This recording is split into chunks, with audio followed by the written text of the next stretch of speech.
Hello everyone, আসসালামু আলাইকুম। আশা করছি সবাই অনেক ভালো আছেন। ওয়েলকাম করছি সবাইকে পাওয়ারফুল টিউটোরিয়ালসে। পাওয়ারফুল টিউটোরিয়ালসের কমিউনিটি ট্যাবে আমি একটা পোস্ট করেছিলাম যে দিনে কত ঘন্টা ফ্রিল্যান্সিংয়ের কাজ শেখার জন্য রেখেছেন।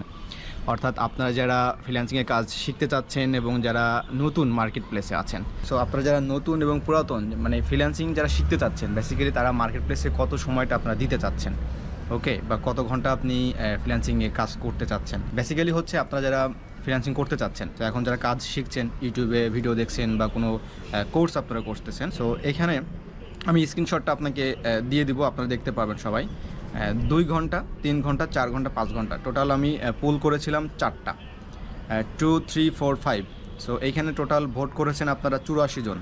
84 জনের মধ্যে 49% আপনারা ভোট করেছেন 2 ঘন্টা, অর্থাৎ 49 জন আপনারা তারা হচ্ছে 2 ঘন্টা করে আপনারা সময় রেখেছেন ফ্রিল্যান্সিং শেখার জন্য। 3 ঘন্টা হচ্ছে আপনারা 13%, অর্থাৎ 13% করে। আর 4 ঘন্টা রেখেছেন 7%, আর 31% রেখেছেন 5 ঘন্টা করে আপনারা। সো এটা হচ্ছে স্ট্যাটিস্টিক্স, আপনারা ভোট করেছেন এইখানে। সো এই বিষয় নিয়ে আমি কিছু কথা বলবো আপনাদেরকে। সো আপনারা যারা একদমই নতুন মার্কেট প্লেসে কাজ শুরু করতে চাচ্ছেন, সো 2 ঘন্টা যারা রেখেছেন তারা যদি লিড জেনারেশন, ডাটা এন্ট্রি কাজের জন্য রেখে থাকেন, দ্যাটস এনাফ। ওকে, আমি আবারও বলছি, ডাটা এন্ট্রি, লিড জেনারেশন কাজের জন্য 2 ঘন্টা ওকে, কোনো সমস্যা নেই। আর এরপরে আপনারা অন্যান্য যে ক্যাটাগরিগুলো আছে, যেমন web design, graphics, video editing, okay, so এরকম অসংখ্য ক্যাটাগরি তো আছে, আপনারা সবাই জানেন। সো এইসব ক্যাটাগরিতে আপনারা যারা 5 ঘন্টা করে সময় দিচ্ছেন, আমি ধরে নিলাম আপনারা ফুল টাইম ফ্রিল্যান্সিং করবেন, দ্যাটস ওয়াই আপনারা ডেডিকেটেড 5 ঘন্টা করে আপনারা সময় দিচ্ছেন। আর হচ্ছে 4 ঘন্টা করে যারা দিচ্ছেন তারাও হচ্ছে এই ক্যাটাগরির মধ্যেই আপনারা আসে। 3 ঘন্টা করে যারা দিচ্ছেন, মোটামুটি আপনারা অ্যাভারেজ আছেন। আপনাদের কাজের উপর আসলে ডিপেন্ড করবে যে আপনি আসলে কত ঘন্টা করে টাইম দিবেন।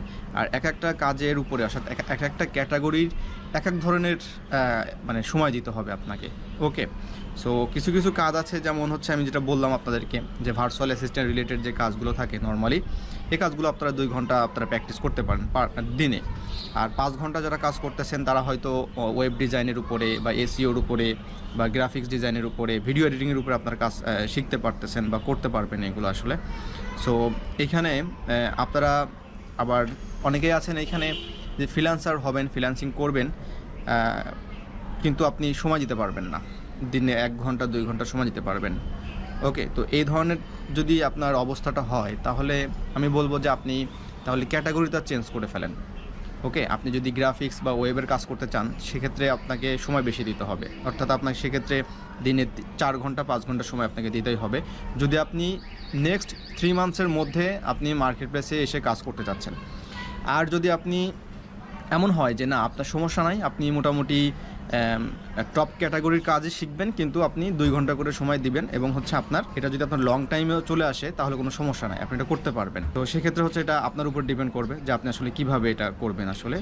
আর বেসিক্যালি হচ্ছে আলটিমেটলি আপনি শর্ট কাজ করেন আর লং টাইমের কাজ করেন, আপনার জন্য অবশ্যই কিন্তু সময় দিতে হবে। সময় না দিলে কোনোভাবেই কিছু করতে পারবেন না। সো আপনি কোন ক্যাটাগরিতে আছেন অবশ্যই আপনি ডিসাইড করবেন যে আপনি আসলে 49%, 13%, 7%, 31% কোন পার্সেন্টে আপনি আছেন, এবং আপনি কোন জায়গাটাতে আপনি পৌঁছাতে যাচ্ছেন, এবং নেক্সট 3 মান্থসের মধ্যে তাহলে কত পার্সেন্ট আপনাকে সময় দিতে হবে, অর্থাৎ কত ঘন্টা আপনাকে পরিশ্রম করতে হবে, কাজ করতে হবে। তো সবার জন্য শুভকামনা রইল।